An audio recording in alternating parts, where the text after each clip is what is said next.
वक्त का super power, जिसके पास पेट्रोल मिसाइल की कोई कमी नहीं, जो पूरी दुनिया में दादागिरी करने में मशहूर है।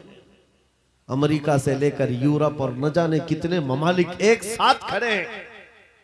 क्या कभी आप ये नहीं सोचते, हमारी आंखें तो बहती हैं, दर्द तो होता है, तकलीफ तो होती है, लेकिन प्राउड फील भी होता है कि इतने सारे कुत्ते अगर भौंक रहे हैं तो एक छोटे से इलाके के लिए, छोटे से इलाके के लिए महीने भर 40 दिन से जंग करके तबाह कर डाला, बम बारूद से पूरे शहर को राख कर डाला। लेकिन मेरे अजीजों, मेरी इस गुफ्तगू को याद रखना, चंद दिन आएंगे फिर देखना आप उन्हीं गज्जा के बच्चों के हाथों में परचम इस्लाम लहराता हुआ देखेंगे,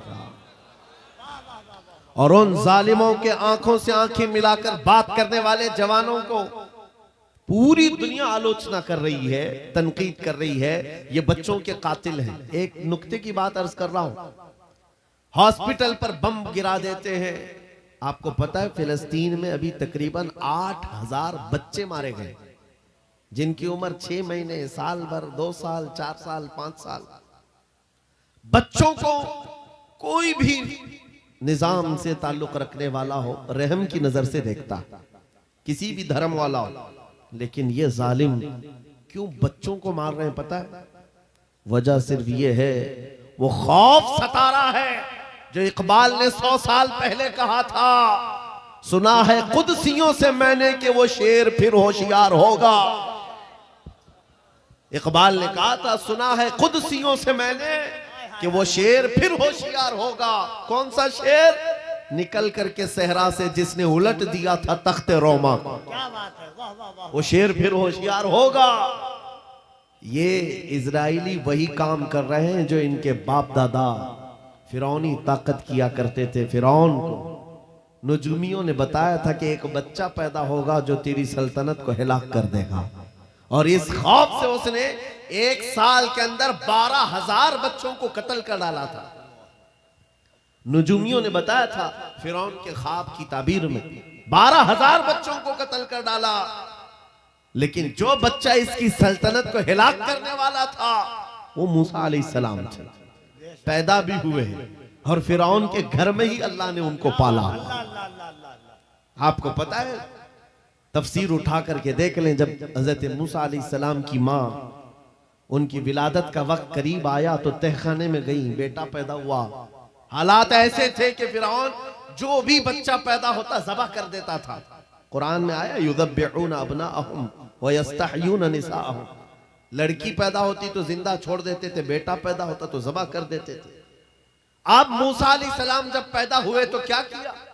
खुदा की तकदीर और उसकी हिकमत के फैसले आपको मैं बता रहा हूं, तफसीर से ताल्लुक रखने वाली बात। अल्लाह ताला ने मूसा अलैहिस्सलाम की माँ के दिल में ये बात डाला कि एक लकड़ी के संदूक में इनको रख करके दरिया में बहा दो। और रबतना अला कुलूब, अल्लाह ताला फरमाता है कि हमने उनके दिल को बांध दिया, मजबूत किया। किसको? हजरत मूसा की माँ को। उन्होंने एक संदूक में मूसा अलैहिस्सलाम को रखा और दरिया में बहा दिया। मूसा अलैहिस्सलाम की बड़ी बहन बहते हुए संदूक का पीछा करते हुए जा रही थी, देख रही थी कहां गया है संदूक। सीधे फिरौन के बागीचे के किनारे जाकर लग गए। फिरौन की औलाद नहीं थी, फिरौन की बीवी वो बागीचे में टहलने आई थी, देखा एक संदूक आकर लगा है, गुलाब जैसा हसीन बच्चा है, उठा लिया, प्यार किया और लेकर के आई। फिरौन से कहने लगी कि हम इसको अपना बेटा क्यों ना बना ले। पहले फिरौन तो डरा कि कहीं वो मेरी सल्तनत को हिलाक करने वाला बच्चा ये तो नहीं है।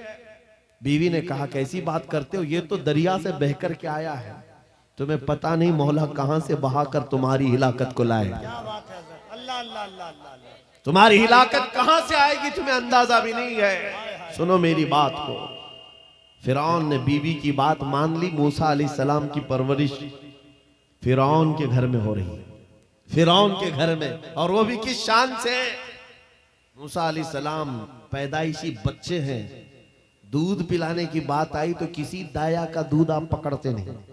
मूसा अलैहिस्सलाम की बहन भी वहां खड़ी सब देख रही थी। फिरौन की बीवी से कहा, मैं एक दाया को जानती हूं जिसका दूध हर बच्चा पकड़ लेता है, कहा बुला लाओ, हम शाही खजाने से उसे इनाम भी देंगे। वो गई और अपनी माँ को ले आई, अपनी माँ को ले आई। मूसा अलैहिस्सलाम अपनी माँ के गोद में गए, जैसे ही सीने से लगाया दूध पीने लग गए। बादशाहत में खुशी, और मूसा अलैहिस्सलाम की माँ को इनाम और इकराम भी दिया गया। हर बच्चे की परवरिश के लिए मूसा अलैहिस्सलाम की माँ को फिरौन के घर में रखा गया। तुम्हें पता है रब तबारक व तआला की हिकमत के फैसले। वमकरू वमकरल्लाह वल्लाहु खैरुल माकिरीन। मेरा रब फरमाता है काफिर मंसूबा बनाते हैं और अल्लाह खुफिया तदबीर करता है, और रब की खुफिया तदबीर गालिब आती है। मूसा अलैहिस्सलाम जवान हुए फिरौन के घर में, फिरौन के घर में जवान हुए। उसके बाद फिर आपने जब अपनी नबूवत के बाद दावत हक पेश की तो फिरौन जानी दुश्मन हुआ। उसके बाद जो हालात हुए आपको पता है। फिरौन मूसा अलैहिस्सलाम को मारने के लिए पूरी फौज लेकर पीछे निकला। मूसा अलैहिस्सलाम समंदर में चल करके आगे गए, रास्ते आपके लिए खुल गए। फिरौन भी उसी रास्ते पर आया। अल्लाह फरमाता है कि हमने समंदरों को मिला दिया, गर्क कर दिया फिरौन को। एक छोटी सी तारीख में आपको बता रहा हूं, 12,000 बच्चों का कत्ल किया इस डर से कि मुझे हिलाक करने वाला बच्चा ना पैदा हो। लेकिन जो बच्चा तेरी सल्तनत को हिलाक करने वाला था वो तेरी नाक के नीचे परवरिश पा रहा था। आज इन जालिमों ने गद्दा के हजारों बच्चों को सिर्फ इसलिए मारा है कि ये बड़े होकर के मुजाहिद ना बन जाए, ये बड़े होकर के हमें आंख दिखाने वाले ना बन जाए। और बाज़ाब्ता स्टेटमेंट में ये कहते भी हैं इन बच्चों को कत्ल करने से हमें कोई खौफ नहीं, कोई आपत्ति नहीं है, कोई तकलीफ नहीं है, इसलिए कि बड़े होकर के ये हमें आंख दिखाने वाले बनेंगे। ये डर तुम्हारा बता रहा है। कई हजार बच्चों को भी तुम कत्ल कर लो, लेकिन तुम अल्लाह की उस हिकमत से गाफिल हो। जालिमो, वो अनकरीब पैदा होगा जिसको दुनिया सलाहुद्दीन कहती है, वो अनकरीब होगा। मेरे अजीजों, आज के नौजवानों से मैं ये कहता हूं, तुम्हारे दौर में भी ये डरा सहमा हुआ जो माहौल है लोग बनाने की कोशिश कर रहे हैं, अभी देखना और हालात खराब किए जाएंगे। हमारी हुकूमत आएगी तो मस्जिदों को तोड़ डालेंगे, मदरसों को तोड़ डालेंगे। इन जालिमों को लगता है तुम्हारे सारे बिल्डोजर में ही ताकत है। सिर्फ ताकत इसी का नाम है। राज मिल जाए, तख्त मिल जाए, उस वक्त कुछ लोगों के ऊपर जुल्म करना आसान है, जिस तरह चंगेज ने भी किया, हलाकू ने भी किया, बड़े बड़े जालिमों ने किया है, और उनका हशर भी तुम्हें मालूम होना चाहिए। इंशाअल्लाह वो वक्त आएगा जब खसो खाशात की तरह तुम बहा दिए जाओगे, अखबारों में तुम्हारा नाम तक ना होगा। और अगर कुछ बाकी रहेगा तो क्या रहेगा? न घबराओ मुसलमानों, अभी खुदा की शान बाकी है, अभी इस्लाम जिंदा है, कुरान बाकी है। ये जालिम काफिर क्या समझते हैं जो रोज हमसे उलझते हैं? अरे अभी करबला का आखिरी मैदान बाकी है। नारे तकबीर, नारे रिसालत, मुहाफिज़े नामूसे रिसालत, मसलके आला हजरत।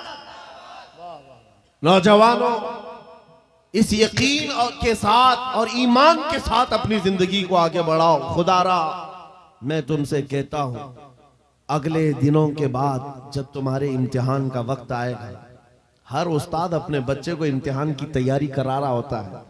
बेटा सवालात ऐसे आएंगे, टाइम इतना होगा, स्क्वाड भी होंगे, चेक करने वाले एग्जाम हॉल में बार बार आएंगे, तुम्हें देखेंगे। उस वक्त तुम खौफ से अपने हाथ में कपकपी नहीं पैदा करना, दिल को जमाना और अपना इम्तिहान मुकम्मल करना। यह हर उस्ताद अपने बच्चों को तरकीन करता रहता है। अजीज़ान गिरामी वक़ार, इस मिंबरे नूर से मैं आपको इस बात की तलकीन करके जाता हूं, इम्तिहान की घड़ी अनकरीब आने वाली है, आपके साथ भी। और जो इम्तिहान तुम्हारा होगा वो इस्तिकामत का इम्तिहान होगा, तुम्हारे ईमान पर जमे रहने का, तुम्हारे डटे रहने का इम्तिहान होगा। देखना बहुत सारे पार्टी बदल लेंगे, बहुत सारे मसलहतों के पर्दों में छुप जाएंगे, बहुत सारे लोग किसी की धोती में पना ले रहे होंगे, कोई किसी की साड़ी में पना ले रहा होगा, लेकिन जो आशिक़ मुस्तफा है वो बढ़ चढ़ करके ये ऐलान कर रहा होगा अपना सब कुछ गुंबद खजरा कल भी था और मेरे नबी से मेरा रिश्ता कल भी था और बस इस बात के साथ तुम्हें जमे रहना है, यकीन के साथ, एतमाद के साथ। अज़ीज़ान गिराम वक़ात, कौन सी ऐसी ताकत है, कौन सी ऐसी कुव्वत है जिसने इस्लाम को खत्म किया या खत्म करने की ताकत रखती है? अल्लाह करीम जल्ल शानुहु खुद कुरान पाक में फरमाता है, युरीदूना लियुत्फिउ नूरल्लाहि बिअफ़वाहिहिम व यअबल्लाहु इल्ला अन युतिम्मा नूरह। अल्लाह फरमाता है ये जालिम अपने मुंह के फूंकों से इस्लाम के चिराग को बुझाना चाहते हैं और अल्लाह तबारक व तआला इस चिराग को मुकम्मल करके रहेगा। दीन इस्लाम, अभी आप सुन रहे थे, इस्लाम था, इस्लाम है, इसके साथ कुछ नहीं होना है, आपका इम्तिहान होना है। हमारे मरने के बाद अल्लाह ताला इस दीन की हिफाजत के लिए औरों को पैदा करेगा। वो कादिर मुतलक चाहे तो सख्त जानी दुश्मनों से भी ईमान वाले पैदा कर सकता है। हाँ, ये बात याद रखिए आप। ततारी जिन्होंने बगदाद को हिलाक करके रखा था, रब तबारक व तआला ने उन्हीं के सीनों में ईमान की दौलत दी और वो मुहाफिज़े इस्लाम बन गए। हमारे दौर में भी जितने आतंक मचा रहे हैं, कल इनके बच्चे ये नारा लगाएंगे, इस्लाम था, इस्लाम है, इस्लाम रहेगा। हाँ, जितने आतंकवादी हैं सब नारा लगाएंगे इंशाअल्लाह। आप इंतजार करें इस बात का, लेकिन तुम अपने इम्तिहान में जमे रहो, डटे रहो। अगर तुमने नबी पाक सल्लल्लाहु अलैहि वसल्लम के इस दीन के साथ, इस शरीयत के साथ नाइंसाफी की तो कल मेरे आका को क्या जवाब दोगे? कल मैदान क़यामत में तुम्हें खड़े होना है, हुजूर पाक सल्लल्लाहु तआला अलैहि वसल्लम की बारगाह में जवाब देना है। अगर मेरे आका ने पूछ लिया कि जिस वक्त मेरी शरीयत पर हमले हो रहे थे, जिस वक्त मेरे दीन को कुत्ते नोचने की कोशिश कर रहे थे, ऐ नौजवान बता तू मेरी सुन्नतों के साथ कितना अमल कर रहा था, तुम क्या जवाब दोगे? आका, मैं आपकी दाढ़ियां निकाल करके गटर नालियों में फेंकता था, मैं यहूदियों और ईसाइयों के तरीकों पर चलता था, क्या तुम नबी पाक को यह जवाब दोगे? आका, रात भर में गाने सुन करके सोता था, सुबह फजर की नमाज कज़ा करता था, ये जवाब दोगे? क्या जवाब दोगे? आपके पास अगर जवाब नहीं देने की ताकत है तो आज ही बदल डालो, जिंदगी बदल डालो, आज इनकलाब ले आओ। देखना, मैं अक्सर ये बातें कहता हूं ना, मैं चाकू छुरी की बात करता हूं, ये तो शायर लोग तलवार उठाने की भी बात करते हैं। हाँ, ये कहते भी हैं समझौता नहीं होगा, तलवार उठ जाएगी। मैं तो तलवार की भी बात नहीं करता। अरे प्लास्टिक का ब्लेड भी रख लो तो कल को हमको आतंकवादी घोषित कर दे। बम, बारूद, बंदूक, किसी चीज की बात नहीं करता, सिर्फ इतनी बात करता हूं, नबी पाक के इश्क में मलबूस होकर तुम सिर्फ रास्तों में चलते फिरते रहोगे, तुम्हारी चलत फिरत से कई कीड़े यूं ही मर जाएंगे। हक है, वाह वाह, बहुत खूब। हुजूर पाक की सुन्नतों में वो दम है, वो असर है, तुम्हारी चलत फिरत से कई कीड़े फना हो जाए। बात सिर्फ इतनी है, दीवार क्या गिरी मेरे खस्ता मकान की, लोगों ने आने जाने का रास्ता बना लिया। होता यही है, कोई पुराना घर गिर जाए ना, लोग इधर से उधर आने का रास्ता बना लेते हैं। आज हमारी जमात के अंदर इंतशार हुआ, नौजवानों में आवारगी आ गई तो हर कुत्ता हमको ही टारगेट करने लग गया, हर कुत्ता हमें ही भौंकने लग गया। मेरे अजीजों, शिद्दत से आज उस सलाहुद्दीन अय्यूबी की बात याद आती है। क्या आपको पता है उनका दौर ऐसा है कि यहूदी माएँ, ईसाई माएँ अपने बच्चों को थपकियां देकर सुलाती थी, कहती बेटा सो जा नहीं तो सलाहुद्दीन आ जाएगा। हालांकि जुल्म से कोई तख्त नहीं बिछाया था, सुन्नते मुस्तफा का रौब ऐसा कायम था, हुजूर के इश्क का रौब कायम था, जिसकी वजह से पूरी दुनिया में उनकी तूती बोलती थी। आज करोड़ों की तादाद में है, करोड़ों की तादाद में जालिम हमें आंख दिखा रहे हैं। हमारे बच्चों का कत्ले आम, हमारी औरतों की इज्जतें नीलाम, हमारी गर्दनों पर राज, और बगैर किसी खौफ के शायर इस्लाम पर भौंकना आज की आदत सी बन गई। नौजवानों, तुम्हारे अंदर अगर जमीर बेदार है, गैरत मौजूद है, तो अपने आप को बदल डालो।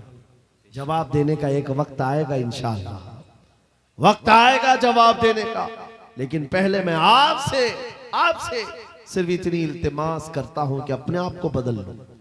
कल को हमारे पास फख्र होगा, फख्र के साथ किसी मैदान में उतरेंगे, वो तुम्हारे होलियों को ऊपर से नीचे देखते रहे और पूछते रहे ये कौन सी मखलूक है, ये कहां से आई हुई जमात है।